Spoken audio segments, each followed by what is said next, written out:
حقیقت میں انسان کی فطرت ہے کہ اس کا دل بھر جاتا ہے، لوگ اس کے دل سے اتر جاتے ہیں یا پھر دل سے نکال دیے جاتے ہیں۔ حقیقت تو یہ ہے، انسان ہمیشہ کے لیے نایاب نہیں رہتا اور نہ ہی کسی کے دل میں ہمیشہ کے لیے قیام کر سکتا ہے۔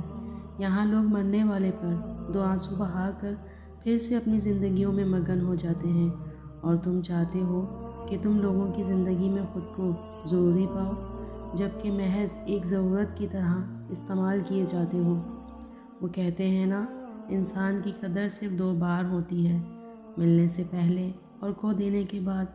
بہتر ہے کہ ایسے لوگوں سے خاموشی کے ساتھ بغیر کسی شکوہ شکایت کے دور ہو جانا چاہیے، کیونکہ وقت انسان کی قدر سکھا دیتا ہے، مگر اس وقت ہمیں ان کی طلب نہیں رہتی، پھر بس ان کے پاس حلال کے علاوہ کچھ نہیں ہوتا۔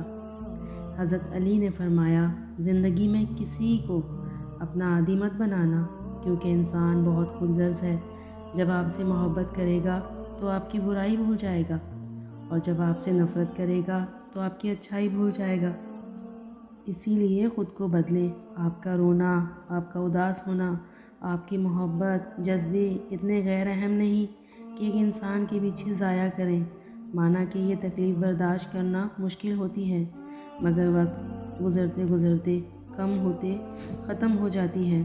شرط یہ ہے کہ سوچوں پر قابو ہو۔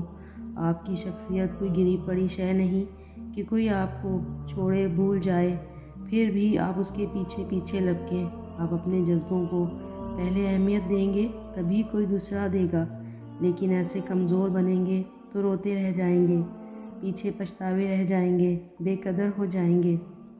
اسی لیے اٹھیے، مسکرائیے اور خود کو بدلیے، تاکہ کچھ لوگوں کو پچھتاوے کے مسلسل مرض میں مبتلا کر سکیں۔ زندگی انمول ہے، اور خاص طور پر آپ اور آپ کی عزت و نفس۔